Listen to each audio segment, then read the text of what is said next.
Entering the male experience. That male experience. That male experience. That male experience. Experience. Welcome to another edition of Dogger Pass Podcast. This for UFC Fight Island 6, Korean Zombie versus Brian Ortega. I'm Paul Shaughnessy, joined in studio by Cody Saftic. What's up? What's going on, buddy? Yeah, same old same. Breaking down another card. Fun one. Yeah, there's some good fights on this one. I don't know if I'm as excited. Last week's card really delivered. We were kind of excited. Ooh, yeah. One guy gets all the bonuses. We were excited about. You look at some of those matchups, and you're just like, this is gonna be a good time, and it truly delivered. It was a fun time. Yes. This one I like. I don't have any spots that have actually hit yet. I wanted to bounce some ideas off of you, so why don't we get right into the action? Oh wait, actually, we go through this on a Wednesday. On Friday, Brett Apley's video drops on Mayo Media Network here. Check that out. At that point, he's seen weigh-ins, and he gives a few DK picks. Yeah, and Cyril Gagne is currently off the card, but if they were to find him a short notice replacement, we don't know at the time of this recording, but yeah. Exactly. Apley will have the update for you and some killer DK picks, so 100%. Check it out. Yeah, check it out 100%. All right, let's get into the action. Great main event here. Chansung Jung, the Korean Zombie, is a minus 185 favorite against Brian Ortega, who's been off for about 2 years, and boy, oh boy, did he take a 2-year beating against Brian Holloway. It's been a bit Max of a Holloway. Or who did I say? Brian Holloway. I'm staring at the name Brian here. Against Max Holloway. So it's probably good for him that he got that time off. But here's the thing about Brian Ortega. I never was really all that excited about betting him. I can't remember the last time I did bet him. That has hurt me in some spots. Did not see that Frankie Edgar knockout coming in that one fight, but he's a one-dimensional guy. I don't know if that striking is going to catch up. This line, honestly, I've been thinking about betting Chansung Jung all week. Is there any reason for me to get off that train? To be honest, if you're going based on what we've seen to this point in both guys' career and where they're currently at, then yeah, I think you go with Korean Zombie all day. He just seems like since he's come back from military service, he's just rejuvenated. Brian Ortega's ace in the back hole and the ace in the back pocket is jiu-jitsu. Yeah, jiu-jitsu. Maybe he can snag up your neck. Maybe he can submit you. But with Korean Zombie, at least you got a guy who's a legitimate BJJ black belt, who's an adequate grappler. Well, how does the stand-up go? Well, geez, Brian Ortega's got a great gas tank. Well, Korean Zombie's got a great gas tank. Perhaps even better. Well, what about the striking? Ortega spent a lot of time working on it. Korean Zombie is a better striker. When you look at how it matches up, since he's come back, that 1 second against Yair Rodriguez is the only really flaw in this guy's run. You got to like what you see. If this just plays out to be a stand-up battle, then he beats him. If Ortega manages to take him down early and doesn't submit him, or grabs his back, jumps onto him, he doesn't really have great wrestling, but he's an opportunist. He'll jump on your back. If he gets you up against the cage, he's looking for a limb. He doesn't have traditional wrestling. If he had traditional wrestling, watch out. But I don't think that's going to catch up. It's been 2 years, but he's had some issues on the side, and I don't know how much. I'm sure he's in the gym, but I don't know how improved we're going to see. It's good for him to, after that beating, take that time off to shake the cobwebs. Of course. Sure. Fight Metric has it listed as he got hit 290 times. Unbelievable. 200, that's not a typo. 290 significant strikes. So right there, you need a year off, and he gets the year off. And then right at that 1 year mark, he books a fight with Korean Zombie, and he tears his ACL. Now he's had 10 months off since an ACL tear. On one part of me is oh man, Korean Zombie all day. At least what we've seen from him, he's going to have the striking advantage. If he doesn't get submitted in the first few rounds, let's say, he'll be in it. But there's also that part of me that's just whoa, press the brakes a little bit. Minus 185 Korean Zombie. Ortega, the last time you saw him, he loses to Max Holloway, a legendary fighter. And not only that, it's the best version of Max Holloway that you've ever seen in your life. Wow. And that's 2 years ago. He's 27 years old. Now he comes back as a 29-year-old. You were already seeing a lot of improvements in his stand-up. You were already seeing a lot of improvements in his overall game. 2 years on the sideline, yeah, ACL tear, that's not good. Mm-hmm. But yeah, you just don't know if he's going to come back as a much better version of himself. And listen, he's got great cardio, so as far as 5 rounds goes, he should be in it. And this is kind of a career that Brian Ortega's built for himself, right? So you'll remember this because you've been around forever. But the Thiago Tavares fight, he lost the first 2 rounds. And he comes back in the 3rd round and he ground and pounds him out. The Diego Brandao fight, geez, he doesn't look good early, but he submits him in the 3rd round. The Clay Guida fight, he's arguably down 2. It might be 1-1, but he knocks out Clay Guida in the 3rd round. The Renato Moicano fight, he's down 2 rounds, almost 100%. Then he gets him in the third round. Like, he's a late starter. He comes back. He catches you late. With Korean Zombie, I don't think you want... With Max, the problem with Max is by the time the third round rolled around, it was like, oh, T-City time. It was like he'd already been hit 150 times. He's already cooked by then. So with Zombie, it's like he's got that same kind of output. He's not going to go hit him 290. Don't get me wrong. He's not even going to put up anything like that. But if he goes out and he hits him 140 significant times, it's just going to wear on Brian Ortega. I think you have to go with Korean Zombie. But at the same time, the price is not right for myself personally. I think that Ortega, if he comes back as an improved version, he's dangerous. Even though it's a good Korean fight Zombie... to think about live. Once you see those, like... engagements between the two of them, like if they get up against the cage, if you can see that Korean Zombie's able to shake him off. Now, that being said, the way that Ortega works, if you want to bet Ortega, you probably have to do it now because he could grab a limb real early and that's all she wrote. He seems to grab stuff a lot later on, you know? Like, he seems to try to... He doesn't really submit guys in the first round. Takes his time in the first. Yeah, in the first round, he kind of sits there and let's maybe gauges the range, gauges the distance, gauges all these things. The problem is that he was able to gauge against Clay Guida and Hanato Moicano and Cub Swanson. There was no repercussions. As he sat there against Max Holloway, he got fucked up. So now my concern is if he goes out there and takes his time, and listen, he's been off for almost 2 years, so he's gonna have ring rust. He's a slow start to begin with. He probably does get fucked up in the first couple rounds, and then maybe you bet Brian Ortega if he's still alive after 2 or 3. Yeah, I guess but even by then, there's no definite answer on live. I was just bouncing an idea there. So what I'm gonna go for is I'm gonna go with Chang Sung Jung, but I think that Ortega is gonna last a decision. So I feel like if I'm 5 rounds, right, and then it's gonna get you a much better price tag than the minus 185. But to be honest, on a card where there's a lot better spots that I feel a lot more comfortable with, there's something that screams that. I'll be honest with you. First fight, the rest of these fights, I got a lot of favorites. You got takes? No, I don't. I have a lot of favorites. Brian Ortega at plus 160 screams like, hey, man, this is an underdog with a chance because he gives you his best effort. He's got all the skills in the world. It's just, will he be able to put them together on that night against Korean Zombie? And Korean Zombie's had issues himself, right? We could point out the flaws in his game as well. A little bit reckless, a little bit injury prone, all these things. As much as he can grapple, Ortega is the better grappler. So what if he does backpack him and get on top of this guy? There's a lot of variables, right? So probably leaning towards a pass, but I think because, got to make a play, and we'll talk about the PRP at the end.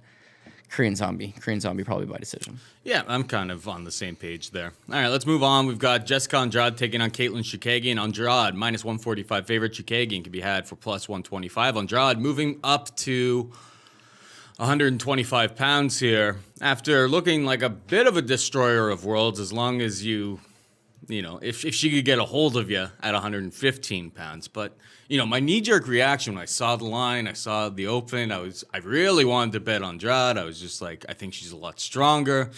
You factor in, I think she'll be able to get takedowns in this spot. Chookagian is a black belt on the ground, though. So I think she can kind of hold her own. And... the problem is Chookagian, does she have anything to stop Jessica Andrade from just barreling forward? And I don't really see too much of that on the feet. It's a lot of busy work, decent volume, but not much stinging power. And I think you kind of need to keep Andrade, you need to keep Andrade honest on the feet. Otherwise, she's going to barrel forward. But yeah, Andrade is 5'1". Chookagian's 5'9". Like, there's a big size disparity here. Moving back up to 125. I don't like her as much as I did at 115. So I'm a little shook on this one. I wanted to bet Andrade, but something's telling me to hold my horses. What do you think here? Yeah, so I think Andrade could win the fight with her skill set, but her problem is that you don't know if she's going to put her best plan forward. What we've seen in a lot of these fights is, listen, her natural advantage is her strength, right? She's got... I wouldn't even say good wrestling. She's just so strong. If she can clinch up with you, she'll probably be able to pick you up and slam you, get you to the ground. And then her ground game, pretty all right. As far as her striking goes, she has power. She just doesn't have the reach. She just doesn't have the distance management. 61-inch reach, I believe. She's there to be hit, right? Now, the lower level, you can just back these girls up. They're not going to really throw a whole lot. Once you start getting up the toughest part of the division, they're going to stand their ground and they're going to return fire. And at that point, now... play back into your initial advantage. Get this fight to the ground. You just don't see that from her. You don't see enough out of her. Listen, she used to fight in the UFC at 135 pounds. And then it was just like, oh my God. She was small at 135, though. Tiny. Yeah. But still picking up Raquel Pennington over her head and slamming her. She's very strong. So strong. Now 115 opens up and she drops all the way down to 115. 125 is not quite there, but you would like to see her at 125 just to see. Goes down to 115 and is just so strong. The problem is, again, when she gets out of that upper echelon, the Rose Namajunas fight the first time around. What is she doing in the first round? Like, she's not even attempting to get to the ground. Picked apart at range, and that's how you beat her. And very comfortable standing and getting picked apart at range. Like, it's almost a 10-8 round for Rose in the first round. Like, Rose paints a masterpiece. Now, we can talk about how good of a kickboxer Rose is, but the problem is that Weili Zhang is equally as a good kickboxer. Caitlin Chookagian is a very good kickboxer. You're going to get to the whole top 5, really. They're good. They have good striking. Play to your advantage, but she doesn't. In the second round, she goes for the same takedown. Eventually gets, we all know how it ends. Kimura grip, failed Kimura grip, slams on her head. Rose is knocked out. The Weili Zhang fight happens very, very soon. 42 seconds. Maybe I can't say I discredit her. Why didn't she try to wrestle?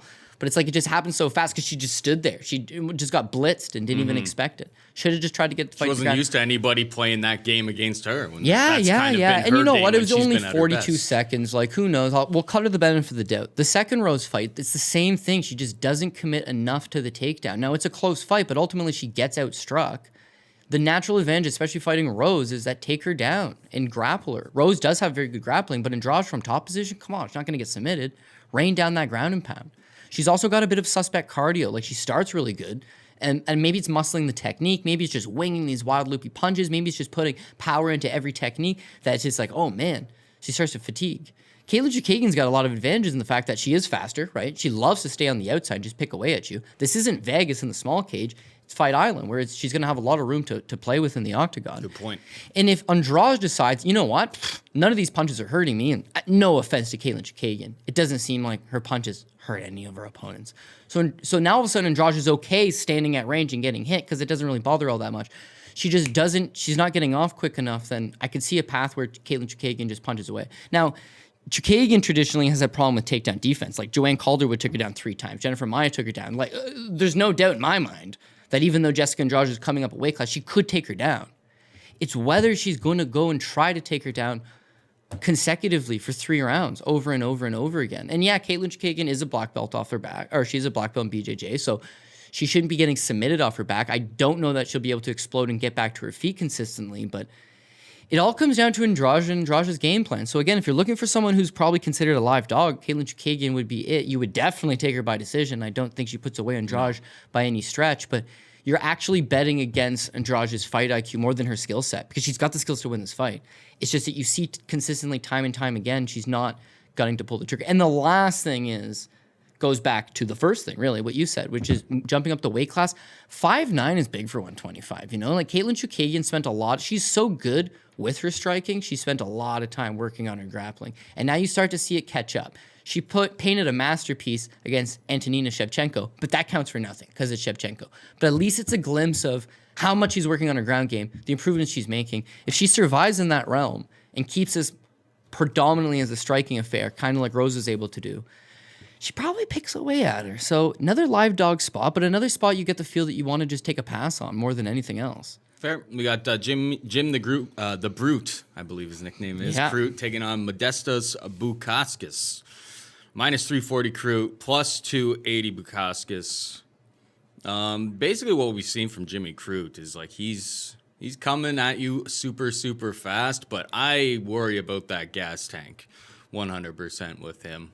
In terms of laying minus 340 against anybody, I do worry about. This is a fight that I'm going to be looking at from a DraftKings perspective. You go through Crute's numbers and stuff, and it's just, he either finishes you up pretty early and lands a lot of strikes, or he gets reversed like he did against Misha Shirkinov and pays the price for his aggression. This should be a super, super fun fight, but I think it's pretty highly volatile. What's your take here? Yeah, you know what? It's a volatile. Because it's volatile, you don't really want the minus 340. So first and foremost, Jimmy Crute, he's still only 24 years old, but man, he's green and developing, but he is fun to watch. Before he came to the UFC, it was all first-round finishes. It was all really quick finishes. How's he going to look when he's extended into later rounds? And for the most part, it's still his whole UFC career has been quick finishes. Mm-hmm. But we did see against Paul Craig it go to the 3rd round, and holy shit, that is one greasy fight. They are both exhausted, and Jimmy Crute shows the wheels are in motion for potentially a good fighter down the road. He's got to get this experience. He's got to fight these 3 rounds. But since then, he knocks out Alvi in the first. So he gets taken down by Misha Turkinov. Misha Turkinov's owning him from top position. He reverses Misha, which is a huge feather in his cap, considering Jimmy Crute's a BJJ brown belt. Misha's a high-level black belt.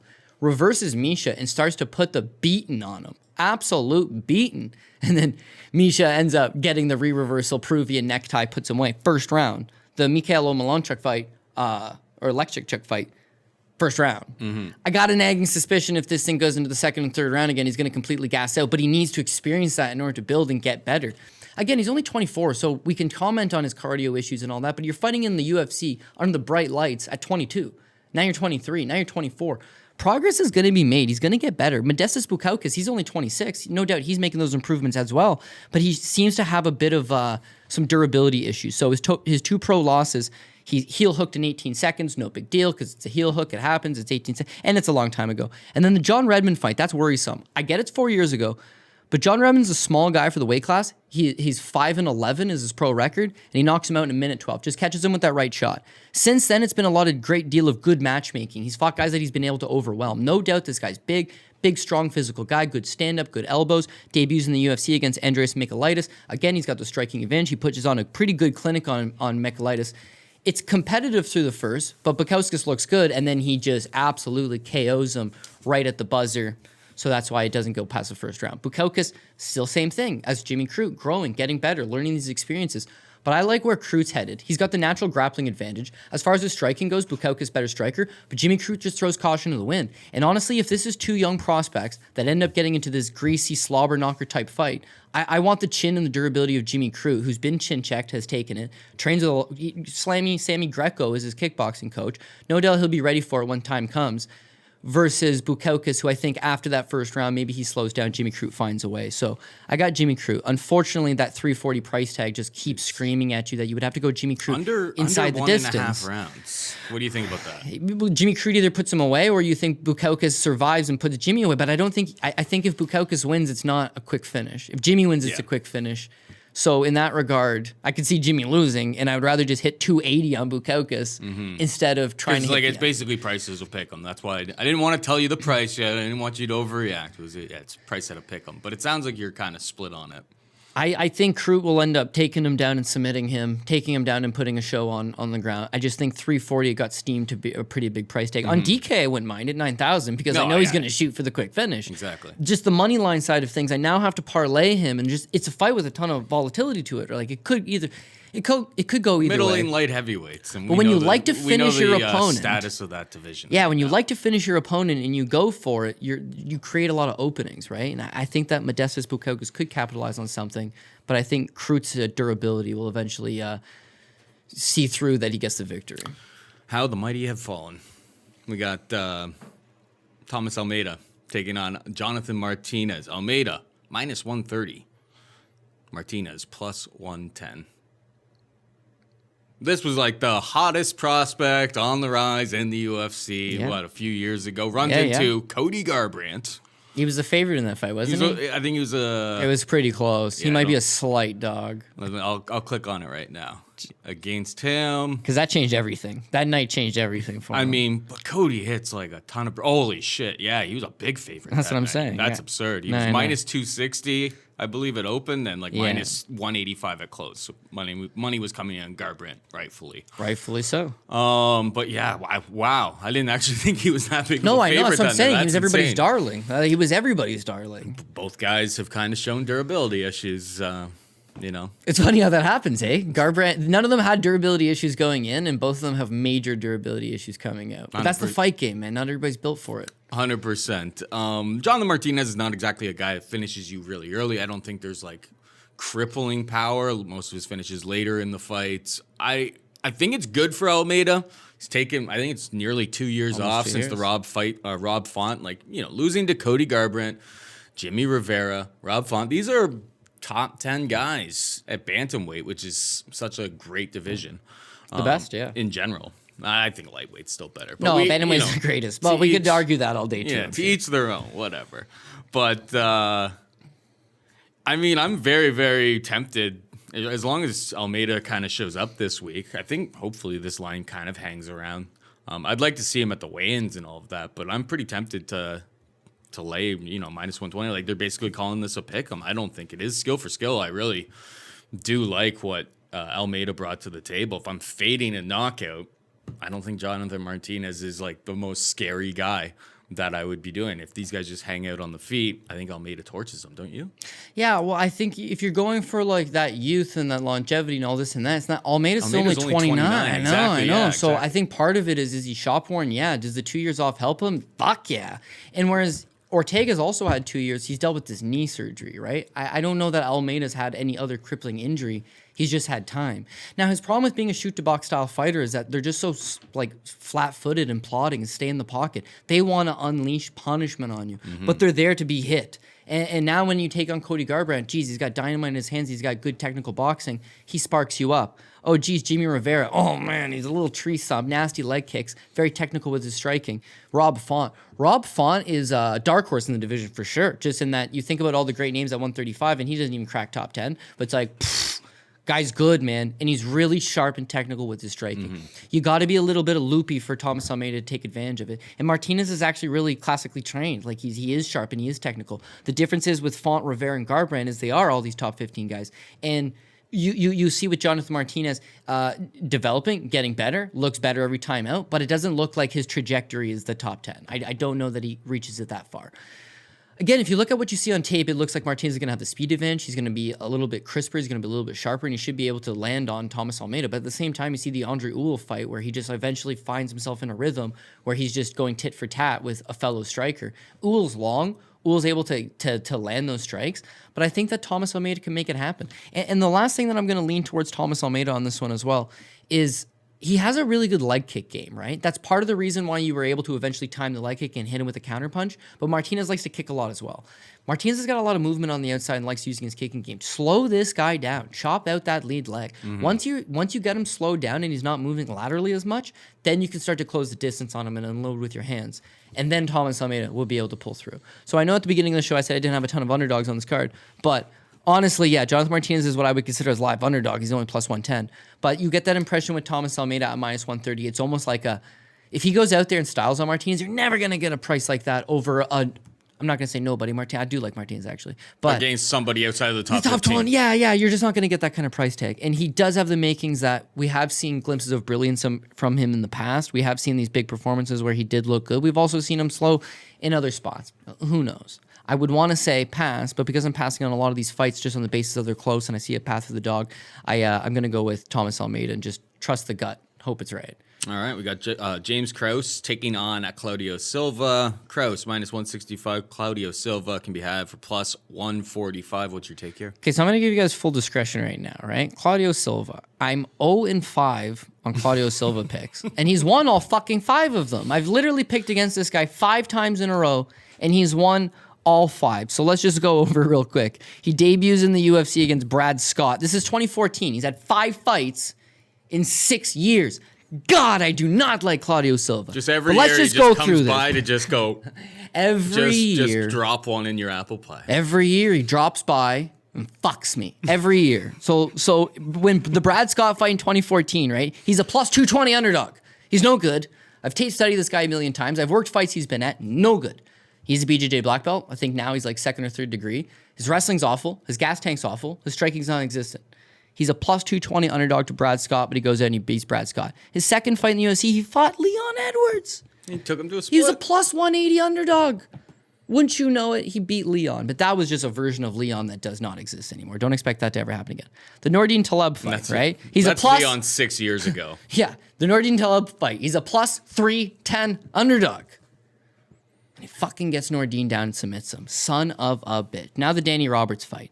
Comes in, he's a minus 150 favorite, but hey, I'm going to get some plus money on Danny Roberts. That's on you for betting Danny Roberts. I know. When you bet Roberts, he loses. What's on me? Not the Roberts fight. Don't feel bad about that one. The Cole Williams fight, that's on me. That's on me because I forced that one. I just wanted to fade him so bad I took Cole Williams. I'm going to get you one time. That was a bad call because Cole Williams is a late replacement. He's not good anyways, but he was a late replacement for Ramazan Amib. He showed up in really bad shape. He didn't have any gas, and he just put up an abysmal showing. Got taken down right away. Whatever. I don't want to ever talk about it again. What I do want to talk about is effectively, don't necessarily want to tail me on this one, guys. I'm 0 for 5 on Claudio Silva picks. However, You're picking James Krause. yeah, I'm going James Krause. I'm not taking Claudio Silva. See, here's where James Krause is not going to let me down, right? All of those guys that we talked about fought a bonehead game plan, right? If you just fought with an average, a modicum of smart gameplay, you could just keep this fight standing. You could pinpoint away at this guy, get out of that first round. Don't try to explode back to your feet. If he does take you down, just wait out the round. You'll get him in 2 and 3. He's slowing down. Nobody has done it, but James Krause is going to do it. Like, this is a guy that's got to this point in his career based on good game planning. He's obviously the head coach and owner of Glory MMA Fitness out of Kansas. He's been known to just get even fighters in the UFC that he's coaching, whether it be Tim Elliott, whether it be Zach Cummings, whether it be Grant Dawson. Like, again, this guy is a world-class coach, world-class cornerman, and a very good fighter. He's not a world-class fighter, but a very good fighter. He just got to put together the right game plan. He beats Claudio Silva. Now, I'll admit, Claudio Silva does make me a little bit worried in that he's a lot bigger than James Krause at 170 pounds. And if he does get that one takedown, yeah, he is a high-level BJJ black belt. I just feel like James Krause is a guy that hasn't been submitted professionally since 2010. He's a BJJ black belt himself. He's a good grappler. He's wily. And more so than anything, when he fought Sergio Moraes, right? It was like, dude, if you get taken down one single time, you are fucking done. And he did get taken down in the first round. And Moraes tried to style on him, but couldn't. And Moraes is as good as it gets on the ground. In the second round, Moraes can't take him down no more. He's starting to get tired. And he's way better than Claudio Silva. And James Krause starts to just paint him up. Lands 120 significant strikes, routes him en route to a unanimous decision. Very nice performance for James Krause. He gets back to that, which is what I'm really hoping he gets back to.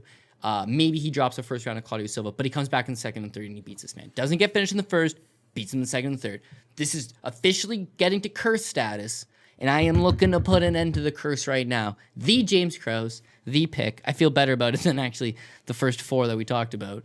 But it's Claudio Silva. Ugh. I never get this right. Friends don't let friends bet on people who lost to Trevin Giles, Cody. Greasy split, 24 hours notice, up a weight class. Come on. He came in at 183. And gave him a go. And you know why he gave him a go? Because he came in with a good game plan. But, I mean, 24 hours notice up a weight class, like that's tough. It was a close fight. I just had to get that line out there. He beats Claudio. He puts an end to the bad run. And Claudio loses the one fight he's taken this year. All right. This next one, I'm interested to hear your take. I did some tape on it. But Mateusz Gamrot, 17-0, Polish KSW superstar. 2-weight world champion. Wow, world champion. KSW champion. Which is takes on Guram Kutaleladze, who you see pictures of him with my boy Kanaev fighting out of Gustafson's All-Stars gym. Yep. They call him the Georgian Viking. I'm gonna throw this one over to you. I got takes on this one though. Okay, so the problem with Gamrot coming in with that beautiful 17-0 record is that, there's been spots where he's looked like just a world beater, and there's spots where he looks bad. His striking's when he bit Norman Park. Those fights. Listen, there's actually a ton of fights. You can even go back to his last fight where the guy took the fight on a day's notice. Marian Zlowowski already on the card. He just took the main event spot, and fuck, man, he gives him a good go. The Norman Park fight, not so much the second time, but his striking it leaves something to the imagination, right? His wrestling, that's where he's at. His wrestling tries to take you down once he gets you to the ground. The best part of his game is his top control. Once he does get you to the ground and he's on top of you, he's a problem for a lot of people. He's a high-level grappler. That's his goal. If he takes you down, great. His wrestling, not world class, but certainly good enough to take down guys that aren't world class. Mm-hmm. And once he gets on you, he puts it on you. But he's been working so much on his striking. He's fallen in love a little bit with the striking. He doesn't mind standing there and throwing hands. And honestly, he comes up short on the majority of his punches. I don't not want to see him go out there and try to box up Guram Kutaleladze, who's a good striker, man. It's amazing to think, well, he's actually Georgian. He's not one of these, Dagestani type guys, but Georgian, training at All-Star, Chimaev's boy. And he's not a wrestler. He's not a wrestler. He gets taken down regularly. And that is 100% the key for Gamrot. Is that Gamrot just throw the striking out for at least this one fight, go in there, take him down, grind him out. He's got 5 rank. I'll give you that. Gamrot, I feel like 17-0. I don't watch too much KSW. I watch it all. I've seen every one of his fights. You do, but I going back and watching a bunch of those fights. I see 17-0 KSW champion. I want to see if the guy's the truth. I mean, I kind of thought 17-0 fraud here. I don't know if this is the spot. fights are close. I'm very tempted though. Guram. What I do like about him when he does get taken down. Now he's not taking on the same level of wrestlers, I don't think, as Gamrot in these matchups. But he's posturing, he's pushing the head down, he's fighting to get back to his feet. Cardio seems to check out. Chin has been checked, but Gamrot he's kind of like low rent GSP. He hides behind the jab a lot. It's not like the Dagestani wrestling. He's shooting for singles. From distance, and I'm not. He's listed as being like a power wrestler. He's got maybe the greatest walk-in music though. He is the light him up track that gets people fired up over in Poland. But I'd say he's a power wrestler. he is a power wrestler. But like, I don't know, man. I don't think the wrestling is all that elite. This is a spot that he was supposed to take on Magomed Mustafayev.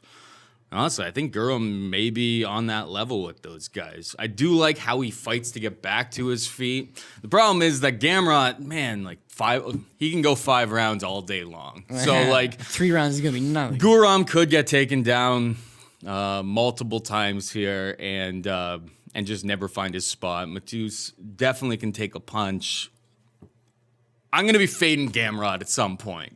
I just don't. I'm sure I'll end up with something small on this by the time we get to it. But Kutaleladze, he definitely belongs up here. I think that he could present some problems. I'm going to probably play him on DraftKings this week.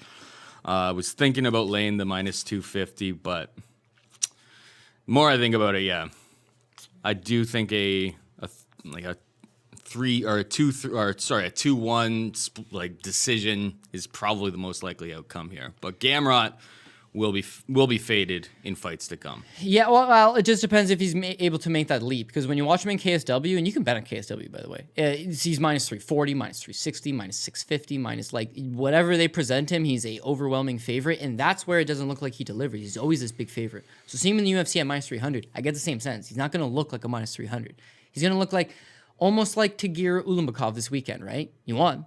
Did he look like a minus 400? No, fuck no. That was a close fight. This will probably be a close fight. He's not going to look like a minus 300, but he's going to win. And so him by decision is minus 125. He's a strategist.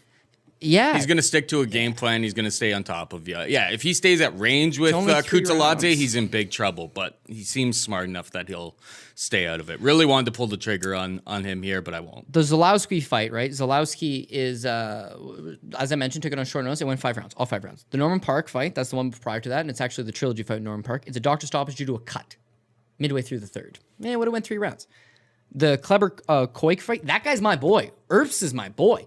That fight's at 145. The biggest 145-pounder that ever walked the planet was Matus Gamrot. I don't even know how the fuck he did it. He just went down there for shits and gigs to steal a title. But it went 5 rounds. You know what I mean? Like, he's going to win a decision with the takedowns. And so him by decision was minus 125. So that's actually what I'm going to go with. I don't love Gamrot 300 straight up. Him by decision, I feel a better path there because with Guram, he's going to give up the takedowns. He's going to get taken down. But like you said, maybe he works his way back up. He fights those takedowns quite well, but I don't think he's taking on and the thing is, he's too small, I would say. I don't know if he's putting too many rounds. You go onto his Instagram, and he's got lots of pictures with Hamzat. They look like they're boys, but in terms of the size, I don't know how much time they're spending actually training together. It'd be one of those things where it's like, dude, I'll help you with your wrestling. You help me with my striking. Because, I mean, his striking is not super refined either, but dude, he swings mallets. Like, he throws some massive heaters. And if Gamrot was a guy coming in with a knockout loss on his record, or like had been stung in a few fights, I've seen him get touched. I've seen him get, hurt, but like, he's a gamer. Yeah. And also, these Polish guys are fucking tough, man. Like, they really are. You really got to put them away. Like They're that good Felipe grapplers. Silva fight with Guram.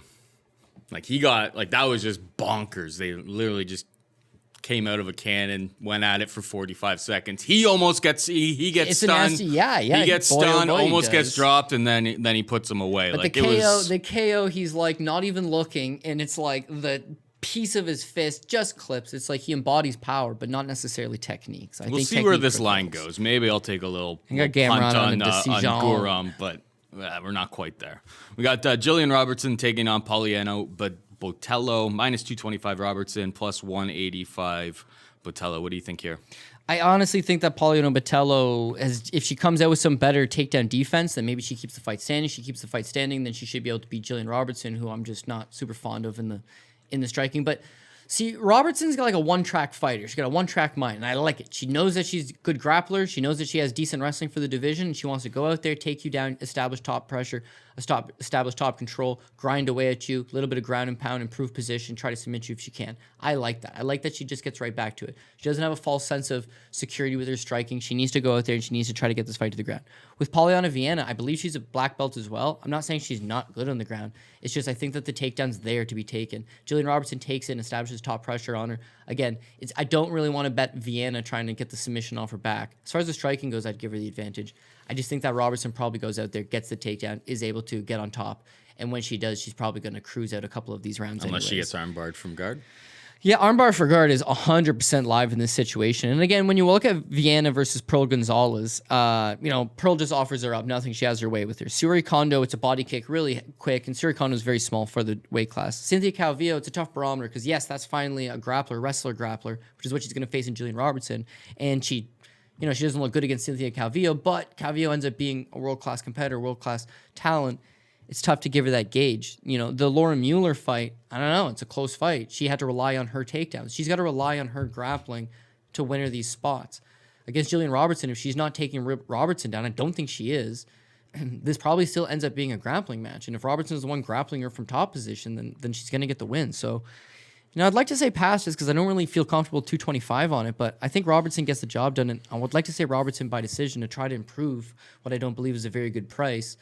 When you bet at 225, you got to feel good about it. My guy should cruise here pretty good. In this case, I don't. It's a girl, not a guy, but I just don't feel overly confident about Jillian Robertson at 225. I think she is the better fighter. I think the wrestling, the takedowns, and the top control is going to win her the day.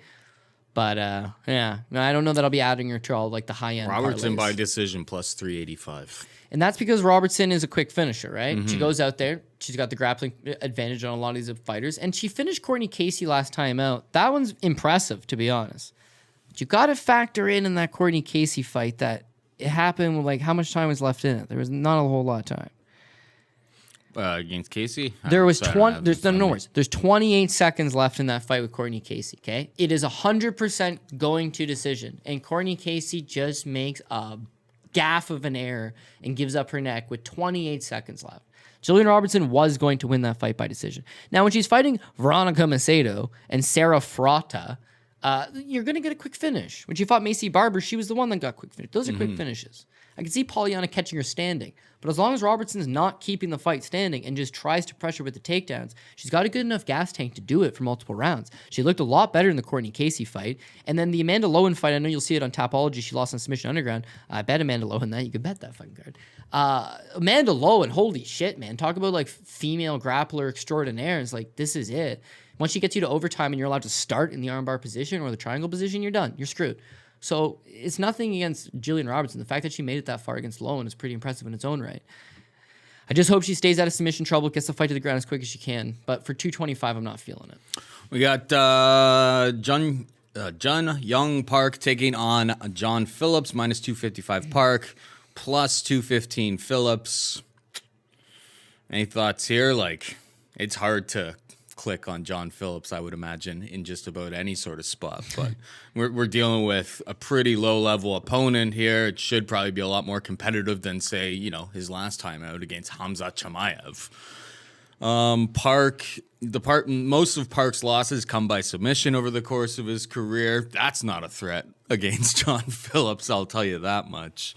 You have any strong leans here? What are your thoughts? I like Jung Young Park, actually. John Phillips is, you and I were talking about this in the parking lot on the way in. Puncher's chance, like you would bet Francis Ngannou over any man on the planet if they ever offered you dog money, which they probably won't at this point, just because he could literally knock out anybody, right? He's got that puncher's ability. John Phillips is not Francis Ngannou, don't get me wrong. But the man once referred to as the White Mike Tyson packs one hell of a heater, man. And if he touches you, you're in a world of shit. They made him, yes, they changed his name to the Welsh Wrecking Machine because the White Mike Tyson didn't fly in the UFC. I could see that. But yeah, it makes sense, I guess. But like that's all he is. He doesn't really have grappling. Now he spent time at Jackson Wink out in Albuquerque, New Mexico. He's spent time with good grapplers. He's worked on that part of his game. It just hasn't developed. Now I'm not just saying that because Kazmat Chimaev runs amok on him. It's because like everybody who's ever wanted to take him down and run amok on him has. Kevin Holland, Charles Bird. I mean, Marshman doesn't take down anybody, so that wasn't a threat. He knocked out Alan Amidovsky in 14 seconds. Right, and the Marshman fight's notable because he's got Marshman out of there. Like, he's got him knocked out on his feet because he lands that shot. And then Marshman just resorts to, like, KO'd on his feet, grabs a hold of him, and just peels him to the ground and then grapples him. It's like, oh my God, he's concussed. Doesn't even know where he is. And he's still out grappling you. My God. Alan Amidovsky, Macedonian fighter, Bellator veteran, just gonna stand in one spot and throw with you, and it lasts 14 seconds. Whatever. That's the one thing with Phillips. Of course, we've always known he's had power. Look at his entire regional show career; it's power. Look at every single one of his losses, and it's attributed to his lackluster grappling. So you sign a 4-fight deal with the UFC. That's kind of traditional. As long as you don't really make an embarrassment out of yourself, they'll give you all 4 fights. We just seen Daquan Townsend go 0-4. He got all 4 fights. You won't see him anymore. John Phillips was 0-3. He needed that Alamdovsky fight, and he got it. And then what do? They give him Kazmat Chimaev, and now what seems like a winnable fight in Jun Yun Park. What I'm saying is he shouldn't be here. He's not really at this level. He'd be better suited to be fighting on those Bellator Europe cards or fighting in BAM or fighting in Cage Warriors, electrify the non-existent crowd in the arena. That's John Phillips. He's fun. He's exciting. With Jun Yun Park, I just feel like he's got a lot of advantages over him in that he's probably the more technical boxer, so he could strike. But that would be a bad idea. He just needs to go in there and take him down. And he's got the wrestling chops that he could go in there and take him down. He's got a win over Glenn Sparv prior to signing with the UFC. Glenn Sparv, Finnish prospect. Anybody knows him? Total fucking badass. Grinds him out, takes a unanimous decision. Comes to the UFC. The Anthony Hernandez fight, it's a good first round. It's a competitive first round. It's his debut. They know Jun Yun Park's known as the Iron Turtle. Never been knocked out. And that's going to play a key factor in here, and that John Phillips pretty much only relies on. You've got to be able to not take what he's given. Mm-hmm. And I think Park's going to be able to take it. And the Anthony Hernandez fight, after a competitive first round, maybe starts to slow it down a little bit, gets caught in the submission. John Phillips probably can't even spell submission. That's not going to happen. Then he rebounds against Marc-Andre Barrio by just rely on the grappling. Strike in spots, rely on the grappling. With Phillips, you just got to fight this proper game plan. You just got to mind your P's and Q's. You just got to wait. He's going to swing on you. Got to do what you got to do. But ultimately, the victory is there for Jun Yun Park if he just keeps it level-headed, and I think he will. I don't think the Iron Turtle is going to get broken for the first time, and therefore Phillips' little only path of victory, the KO, shouldn't be on the table. If that's the case, give me Jun Yun Park 255. Again, you never like to bet 255 when you're dealing against it's a starting number power and personified for that level of fighter. Like, I mean, but I feel better about that than I do 225. He lost to, friends don't let friends. By people who lost to Fluffy Hernandez. I know. That is worrisome. I know you're going to say that. I can make an excuse for Fluffy Hernandez that he's better than he's shown. But he's going to have to show some more for me to actually make that claim for him. It is what it is. Sometimes it happens. That's also In fairness, it was by Anaconda choke. That's not on the table from John Phillips. Yeah, he's also got a win over Ray Cooper III, who's the PFL champ, who's an absolute bomber, who he actually submitted with an Anaconda choke. And his last pro loss prior to losing the one in the UFC with Fluffy Hernandez was 4 years ago. So maybe you haven't lost in a while. It's been 4 years. You're going to go in there. You're going to get caught. Whatever. It is what it is. It's the fight game. I see it happening. In this case against John Phillips, I don't see it happening. And Hernandez was a stout wrestler out of Team Alpha Male with a tricky little submission game, allegedly, who was the LFA champion, won a 5-rounder over Brandon Allen. There was something there. John Phillips, no stout wrestling game. I don't think he's currently at Jackson Winklejohn, so I couldn't tell you what the hell he's doing. Watch him at the weigh-ins, by the way, because he doesn't come in fucking ripped. He comes in with a big old belly on him. The belly don't matter because of these babies right here. And he hits you with one of them. Oh my God. I just don't see it going down. So Jun Yun Park, and with Phillips, you can't ever say inside the distance or by decision. It's almost always inside the distance. But Park's not really, I don't know. Yeah, okay. I would just go Park straight up. I don't know if I'm chasing a prop on that one. All right. This next one, we actually had a little discussion on our way over to the office or to the studio here. And I was saying, but we'll talk about first the odds for the matchup. Maxim Grishin -360, Gadzimurad Antigulov +300. Antigulov, I mean, you look through the record, and it feels like we break down his fights all the time. A lot of them don't happen. There's just been tons of canceled bouts. Hasn't won a fight since Joaquin Christensen, one of the worst of all times in 2017. He's had 10 fights or so booked since then. He's lost the 3 times that he's went through with them, and they're all in the first round. Yes, Gamrot's going to come across. He's going to try to finish you. He's going to throw down. I can only imagine that's the only reason why he's getting a 4th opportunity here is that it's fun. He's plus 300. It's impossible to click on that. The under, it almost feels like they're just setting the biggest trap here. Yeah, it does, doesn't Cody, it? Doesn't it? Find yourself someone who looks at you the way I look at under 1.5 rounds in this fight. Minus 125. Because, Crazy. I just want, it's like hide your kids, hide your wife. We're undering everybody out here. That's what I want to do. Talk me off of this ledge. The guy hasn't been outside of the first round since, 2014? Yeah, once in the last 5 years. I know that Grishin, you go through his history, he's fought decent level competition along the way, and he's not exactly a finisher. But against Gamrot comes out trying to look for that finish early. So I don't have to pick a side here. I don't have to bet minus 360. I just bet the under and we'll be on our way. Am I crazy, or is this just the play of the card?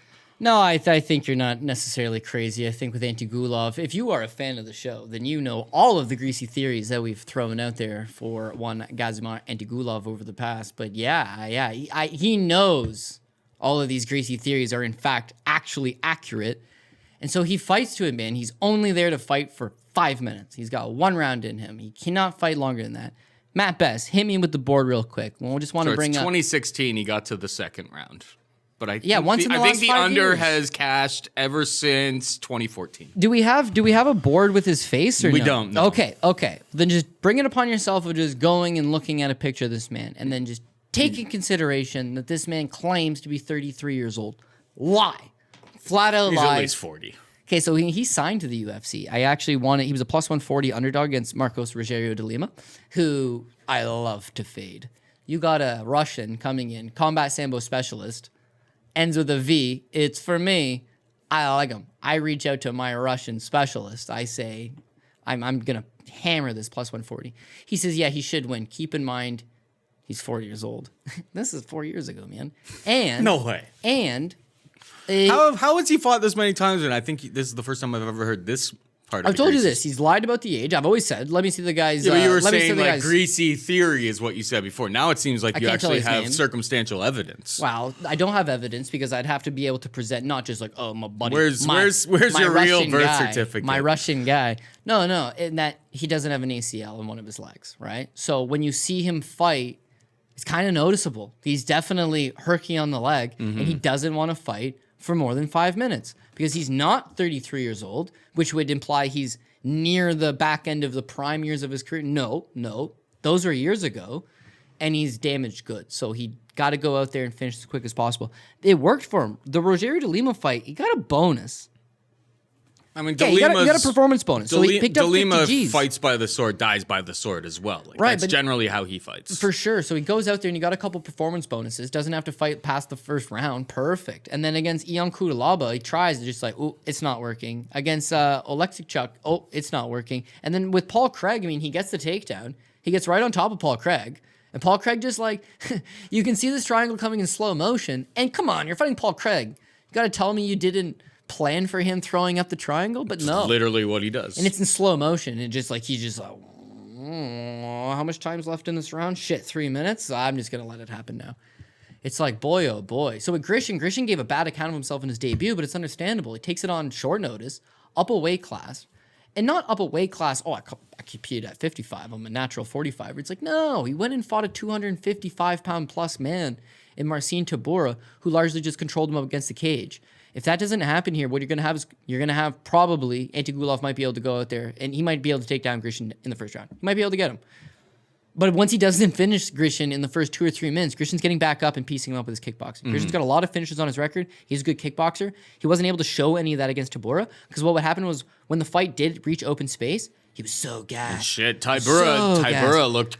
He came in with like a little extra pouch, a little bit more cushion for the push in there, but like he leaned on Grishin, so Grishin's got to hold him up. So now his arms are gassed out. He's got blood just flowing through him. I'm talking about Tybura's just against. Tybura's figuring it out against Rothwell this past weekend. He's figuring it out. But what I'm saying is, it's an understandable thing for Grishin to be in that spot, short notice, up a weight class, gets a big guy who fought a very good game plan to just neutralize you. It is what it is. Against Antigulov, he's literally half the size. He's not going to be in there fighting you for 15 minutes, and you're not going to get tired grappling with this guy. You should be able to take him out in the open field. So the under 1.5, like you're saying, makes a lot of sense. I also think Grishin 360 is not a good price. Pretty much none of the favorites on this card are a good price because they've all been steamed properly. I think they're the rightful winners, and they got steamed a little too heavy. But Grishin falls in that category. He'll end up being parlay material. Grishin inside the distance is 165. So I mean, I feel like I'm just going to bet that under. I'm going to do once we get off the air here, I'm not going to make the bets this week. All the bets that I made on the show last week, I think lost. It's the only one that I had that won were the ones I kind of came into it with. You know what? So, I'm not going to be as hasty this week as I was last week. But once we get off the air, I'm going to be hammering that. You know what? I mean, to be honest with you, he's beaten better guys in the first round. But also, he normally finishes guys later. But I remember that knockout versus Mikhail. It's less about Grishin and more about Antigulov. I don't have faith that Antigulov can fight for 7.5 minutes. No, his one knee can't fight for 7.5 minutes. So it's looking to go about 3 minutes. First takedown attempt. If the first takedown attempt doesn't go, half-hearted second takedown attempt. If the half-hearted second takedown attempt doesn't go, one of those things where it's like, oh, I'll clinch up. Oh, reverse takedown. Now I'm on my back, and now I'm mounted, and now I'm done. I got Grishin as well. All right, we got Saeed Nurmagomedov taking on Mark Striegl. You were the Striegl expert. Last time he was booked to fight against Timur Valiev here, and if memory serves correct, you were kind of worried about like early on in the fights. Striegl is like a submission specialist taking on Nurmagomedov, who obviously has the Nurmagomedov name, has the style, coming off of a loss against Roundy Botelho, but that's a hell of a tough matchup. That's my boy. Minus 420 is a big price tag, and shit, we were talking about it on the show last week. And it kind of came through, or the same kind of thing that I was kind of thinking about is all of these guys out of Eagles MMA, Khabib's camp, haven't been looking great since we came back from COVID. What's your take here? Is there any value on the dog at plus 335? Or you confident in Saeed? Like I'm worried about Khabib's fight next week. We'll get to that next week, obviously, but. I mean, Gaethje has all the right plans. Everybody in that camp hasn't looked like up to what we expected of them. I worry about without Khabib's dad around, maybe like camps are a little bit softer. I don't know. I don't know what's going on. I don't know. But they don't look like they have the game on lockdown right now. It's a pint-sized portion. You look at 100% Chookagian against Duwadu. Chookagian kind of looks the way he always looks, but didn't look really all that good. And then you look at Tagir last week. It's like really got the win, but. Really didn't look all that good. So maybe if Saeed comes and drops a big old egg, then that's something definitely to take in consideration. But Striegel's best chance of pulling off that big upset and doing all that jazz would have been taking the last fight, right? Because he was like a plus, I don't know, he's like a plus 300 underdog around the same. Yeah, Timur I can look that up for you. Well, it doesn't matter. He was like a 3-1 underdog against Timur Valiev, and then the guy that replaces him, Trevin Jones, ended up sparking Timur Valiev. Cost me a bunch of money, and then test positive for the weed. He got a no contest.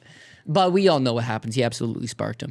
At least with Striegl, it's like you could have pulled off that one over Valiev. But Valiev is not nearly as refined as Saeed is. And I honestly think that Saeed Nurmagomedov is just a better version of Timur Valiev. So as much as you think Nurmagomedov, and you think Dagestani, and you think Russian, you think, trained by the great, the great coach of all these guys, he's a striker. He's not a wrestler. He doesn't fit the mold. He's not one of these guys like Kazmat Chimaev that's going to try to take you down and grind away at you. And with Tagir was more of the mold of a wrestler, just the wrestling wasn't on the same level. Like, you got to be a unique specimen and be able to do what those guys do. Not everybody can do it. And with Saeed, he's not that guy. So he prefers to go out there and strike. You look at his first two fights in the UFC, the Justin Scoggins fight. Scoggins is a very adequate striker, but Saeed goes out there, he does his thing. The Roundy Barcelos fight is more indicative because now Barcelos, again, my boy, is one hell of a wrestler. He's a Brazilian guy, but he's on like the Brazilian national team for wrestling. The guy's a great wrestler, and he's a BJJ black belt. And those skills are what's going to beat Said Nurmagomedov. Paul, I'll tell you what. I was sweating one out in that third round. It's 1-1. This is a close fight. Said looks a lot better than I thought he would. Rowney's starting to look old, and I always say Rowney doesn't look old for a 36-year-old. And then, a late takedown steals it for Rowney Barcelos. Late takedown. Stole it for Rowney Barcelos. Striegl's not getting that. First of all, he's a quick starter. He's not a guy with a whole lot of gas in the tank, and he's going to have to just get a quick submission over Said. If Said just keeps his fight going, he's just going to pick away at Striegl and eventually put him away, or Striegl just gets tired and tries to hold on. I think that as much as the camp could be in disarray in the sense of, man, where their head at, there's no denying that their willingness to exchange. They want to get in there. They want to win. They want to bring pride to their country. They want to bring pride to their team. They want to bring all these things to their family. 100%. They're out there giving their best go. Tuhugov really gassed out. Ran away in the third round. It is what it is. Again, that's kind of his style and how he's been in the UFC. That last fight with Tagir Ulanbekov on the weekend, man, don't you think that guy was tired? Don't you think that guy was hurt? And he pushed through. He persevered through. Said's not going to quit. As long as Said doesn't quit to a first-round triangle choke, he's going to get this win over Mark Striegl. So, I can't say I don't love 420 because I do. But like, it's not a great price is all I'm saying if you want to look at it from that perspective. And finally, we got Jamie Mullarkey taking on Fares Ziam. Mullarkey minus 140 favorite. Ziam plus 120. Ziam's debut was against Don Madge. You big up your boy Don Madge in that spot. Funny that Ziam's getting an opportunity here before Madge even gets back in. Do you have any leans here? Mullarkey coming off of a decision loss to Brad Riddell. Okay, so honestly, it seems like Jamie Mullarkey's like the play of the card because he's minus 140, right? So I just want to keep an eye on, this is a guy that should go out there and get the win, but instead of being 420 like Nurmagomedov, 360 on Grishin, 255 on Park, 225 on Robertson, 300 on Gamrot. Now you start to like James Krause at 165. You like to like Thomas Almeida at minus 130 because at least there's some more value there. But Jamie Mullarkey, I think that at least there's some value on the minus 140. Starting off with Ziam. Ziam took that fight against Don Madge. He was like 23 years old, right? So he's very young, too young to be in the UFC. Loses the fight with Madge. No big deal. You're going to get better. This is a year since the Madge fight. He could come back as a much better version of himself.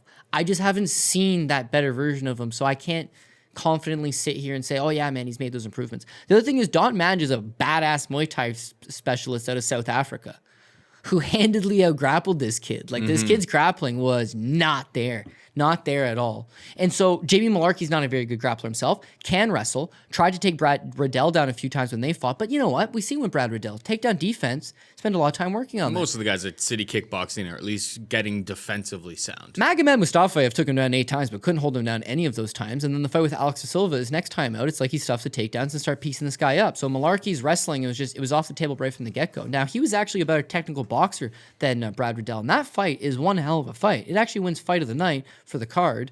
And rewatch it back if you want. I mean, Mullarkey's in spots. He's in the fight. Doesn't win the fight. Is losing the fight. But there's something to like out of that. So now he's also had a decent amount of time off as well. So if they've both made improvements, sure, let's just say that nullifies each other. I like a lot more what I've seen out of Mullarkey in that he could get the takedown over Ziam and beat him with that. And if he doesn't, his technical boxing is going to keep him in it. As far as him getting outstruck and looking like a fool, fucking guy just went 3 rounds with Brad Riddell. Like, what? The Why? coach of City Kickboxing. He guys looks like a fool. No, he's not going to look like a fool. And so Don Madge is a good striker as well. He's not as physical. He's long for the weight class. Not really much of a grappler. Mullarkey has similar characteristics. And he's got similar traits, similar skills. And I think that he can probably put them all to good use the way Don Madge did to get the win over Ziam. And then because it's minus 140, it really screams like, okay, I do like this. So, I'm going to retape study this entire card because it was our first Passover. And I want to find dogs that I like, but I don't want to force any of them. And there's just not a whole lot of dogs. Last week's card, we went into the week saying, hey, dogs are barking. There's going to be a lot of dogs hitting on this card. And there was. Not all the ones we thought. Son of a bitch. Fucking Omar Morales. But at the same time. Yeah, what was the thought on that one? Oh, I don't know, man. He fought a bad game plan. He stood there in front of Giga Chikats and just let it. I don't know. You got to move on in this game. You got to move on. Oh yeah, there's fight cards every single week. You gotta leave that in the rear view. Yeah, and you know what? The pie got shit in, but we got a little tart out of it. So at least the guys that mattered. Edson Barbosa did not let us down. Tom Aspinall. That you should. Dana was like, oh man, if we book McGregor versus Sanchez, we should lose our promoter's license. Yeah, that Aspinall fight. I'd be looking at that promoter's license but Bordeaux is not in it whatsoever. I mean, I just watched. You watched Bordeaux against Todd Stout, and you're like, how is 205er? I mean, Bordeaux came in at like 255 pounds, but that wasn't like, hey, I added a bunch of muscle. It was just like, I've eaten whatever I've wanted for the last whatever. I'm sure he's still working out, of course. No, they were probably like, listen, dude, would you fight him? Like, that guy wasn't dieting coming into that. And he looked like someone who didn't diet. C'est quoi ce numéro? And they're like, $12,000. 12,000 pièces? It's like, yeah, $12,000. Tu vas me payer 12,000 pièces pour le combat? Yeah, dude, we'll give you $12,000. That's more than he's made his fucking entire career. He'll take that fight. Little known fact, that ref Cody bailed is him out. Fluent in French. The ref bailed him out because he was like, he wasn't getting hurt. He was in mount. He was going to get hurt. But the ref was just like, enough. So it's actually a good call. Anyways, I got Mullarkey. We'll get to DK now, and then we'll run through the let's Pogi parlay. Yes, sir. Let's bring up the boards for the DraftKings breakdown. And again, Brett always has like starting as of last week, he'll have like a little update on Sunday. Now, he may disagree with some of our takes and stuff like that, but the guy Brett's super solid, been good for years. So check out his video that'll be released on Friday after weigh-ins, and you have a better idea of who looked good, who looked bad, and where to go with your picks. All right, so top of the board here, Saeed versus Striegl. Not a fight that, he's not exactly a wrestler. I don't know much about Striegl. I'm going to have to tape him a little bit more, but I don't know if paying up 9,200 for Saeed is the move. Yeah, 9,200 for Saeed, unless he nails you with that spinning back fist. He's not really a quick finisher. So I honestly think that he's that big chalk play on the top of the card. $9,200 is a lot of money. Does he have upside? Yeah, but it's going to be hard for him to get 92. I could see him getting a third round stoppage, but if not enough's put in the bank before that, no takedowns on his part. Obviously, you're not getting any ground transitions. And let's say he lands 60 significant strikes before getting that third round finish. Not paying off the tag, especially with some of the other bangers that are on this card, I think. Now, Grishin's name could be quite literally anything, and $9,100 would actually be a decent play. Truth be told. His opponent hasn't been out of the first round. Right. You could replace the name with anything. The 9,100, it holds true that, honestly, we just don't think Antigulov's winning a fight in the UFC at this point unless they give him some really soft brow matchups. They haven't. And this isn't it. Yeah, and I think, honestly, this is them telling Grishin, dude, sorry, we've made you fight 255 heavyweight Tybura last time. Tell you what, you could have Antigulov's bad knee. Jimmy Crute, like, he's certainly going to fight for like a guy that they have at 9,000. When you look at some of those upper picks, like, I don't know, Jimmy Crute could definitely get the finish against Bukauskas, but maybe let some of the other guys play him on the basis of he always gets those quick finishes. Once this becomes a slow plod, if he doesn't get the quick finish, it's a lot slower pace, unless it's all ground transitions like the Paul Craig fight. Could be a little off. Gamrot's thing is he'll get takedowns, but he'll get takedowns and he's just going to have to hold him down.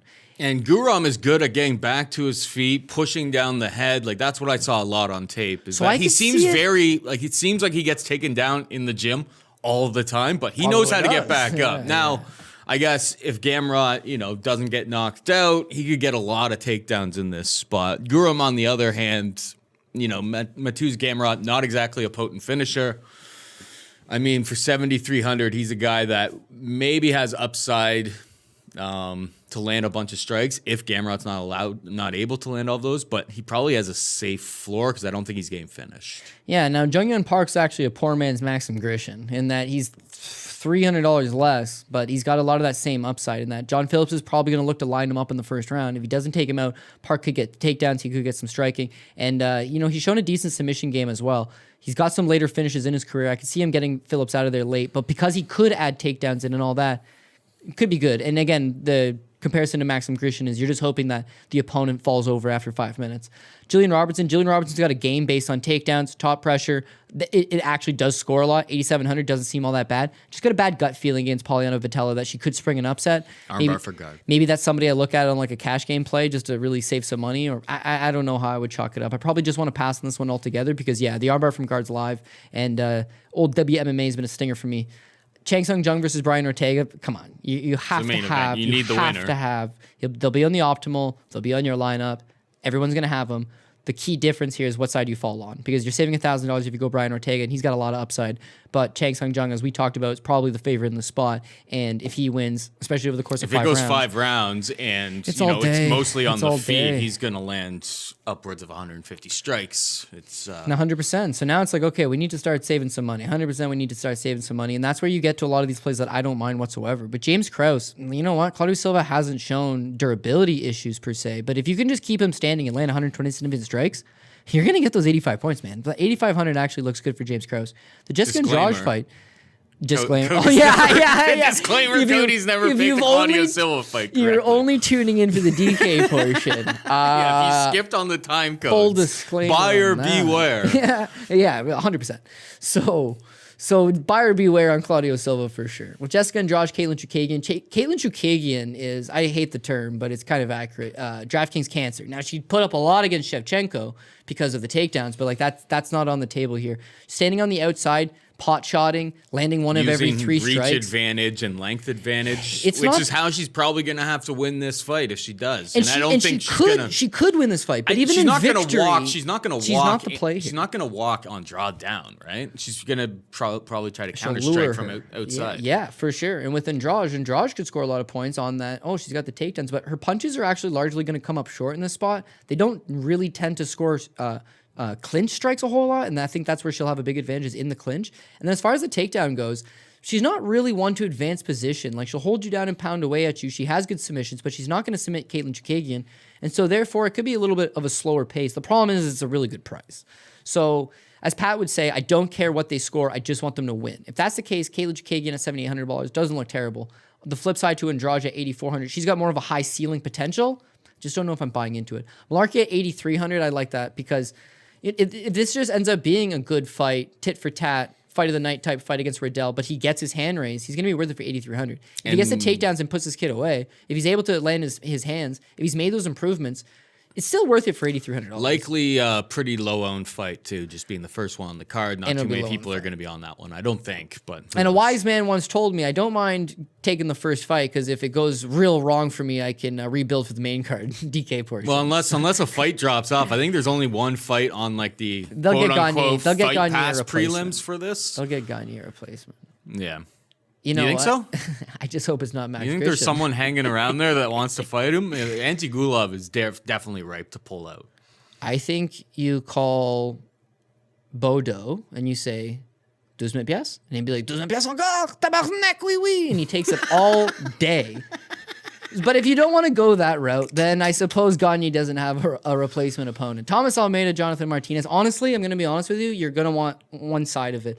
You're going to want Martinez at 8,000. Or you're going to want Almeida 8,200. We're talking about like Arlene's Almeida. We would like Almeida, but there is no shame in going with Martinez on this. I think the winner of this fight is in for a real nice night, and they're both priced perfectly because it's the closest priced fight on the card, right? Mm-hmm. Almeida in victory, the guy always scores lots. He's got very good striking. He's got it all perfect. Martinez, if Almeida is chinny, if maybe it wasn't just top-notch competitions knocking him out, if the 2 years off didn't help him, if all that's an issue, then Martinez has got a nasty knee straight up the middle. He's got good kicks from the outside. He's got some decent power. He absolutely sparked Frankie Science. He's starting to feel himself. He's starting to feel comfortable. And he's only like 26. So, I mean, he's getting better every time out. He's got a shot here. Almeida, we're banking on the old dog we haven't seen in a few years, but we liked back in the day, coming back and pulling one out. He's only 8,200, right? Old dog, 29 years old. Yeah, there's an old dog, 29 years old. I'm 29. I'm feeling like an old dog. So yeah, I think you're honestly going to want exposure. If you're listening to it and you agree with Almeida, take Almeida. If you're listening to us and you disagree, you like Jonathan Martinez, again, you're not totally wrong on that, and he'd be a good DK play. And probably comes in at significantly lower ownership. All right, we're just about out of time here, but before we go, hit him with the Pokey Rod Parlay. Okay, so it's going to be very favorite heavy, and I don't like the top, but you know what? I am going to go. I'm going to go Korean Zombie. I'm going to go Caitlin Chookagian. I know, and I really don't like it. And I'll probably regret that. Pull the trigger on that. Give me some heat on Twitter if I get that one wrong, because I shouldn't have flipped like a baby back bitch. I don't like. Yeah, Jimmy Crute. Yeah. We'll take Thomas Almeida. Got a feeling, but whatever. We're gonna stick with him here. James Krause, Matus Gamrot, Jillian Robertson, Jung Park, Maxim Grishin, Said Nurmagomedov, and Jamie. Cut the Mullarkey. Hopefully, don't cut the Mullarkey. Get the victory. and then you can cut the Mullarkey afterwards. What's cutting the Mullarkey? I don't know, but you know on Chappelle, the racial draft, when they do the racial draft on Chappelle's show, you've seen it, I'm sure. I'm sure I've seen it, yeah. And it's like, I don't remember that line, though. Well, anyways, he's like, they try to draft, I think it was O.J. Simpson. Anyways, he's just like, Rondell's up on stage, and then he comes up and he's just like, cut the Mullarkey. Yeah. I think it's just a white person expression. It is. Me being a white person, I said, I don't know what the history of that is. don't- So if we don't get- there's a we don't bad get a whole history to lot of that, we slang did words. nothing. If Mullarkey's we've ours. heard it on a TV program. cut the Mullarkey, pal. Cut the Mullarkey. Anyway, that's it for us this week. You have any final thoughts? No, that's about it. Looking like it's a favorite heavy card, but those ones don't necessarily always turn out bad for us. So yeah, hopefully we can just make the proper parlays together. Keep up on, check up on Twitter for parlays day of, and then definitely, I know we've mentioned a few times, but check out Brett Appley's video. Should be launching. Is it Friday? It's Friday, right? Friday afternoons. Yeah, which is perfect because you'll be able to see weigh-ins. You'll be able to see if Alan Baudot makes weight or not, and gets beat up by Cyril Gane. Actually, they're training partners. It'll never happen. One can only dream they find somebody. All right, that's Cody Saftic. Thank you for all of your, dropping all of the knowledge on us this week. Thank you to Matt Best behind the scenes for doing all the sweet cuts and setting us up here as we rolled in a little bit late this week. For Cody and Matt, I'm Paul, saying goodbye and good luck. MMA experience! Experience!